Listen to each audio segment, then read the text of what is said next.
Beqir Berisha do të kujtohet me respekt si njeri i qendresës, idejes dhe i dinjitetit, si filozof, gazetar, autor dhe i burgosur politik që jetën e tij e lidhi me lirinë dhe me idealin kombëtar shqiptar. I lindur më 11 shkurt 1935, ai ishte këshilltar i arsimit për Tetov dhe Gostivar dhe profesor i filozofisë dhe sociologjisë në gjimnazin e Tetovës. Pas shpërthimit të demonstratave të vitit 1968, dënohet me 1 vit purgim. Pas vuajtjes së dënimit, shpërngulet në Prishtinë, ku ka punuar si gazetar i gazetës arsimore Shkëndija.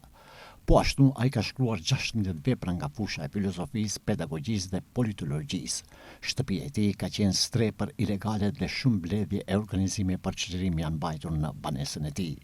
I biri i tij, Bardyl Mamuti, përmes një postimi në rrjetet sociale, kishte bërë thirrje bashkëveprimtarëve dhe ish pjesëtarëve të UÇK-s që të mos udhtojnë drejt Maqedonisë së Veriut për ceremoninë e marrimit për shkak të telasheve që mund të dalin në kufi me autoritetet maqedonase.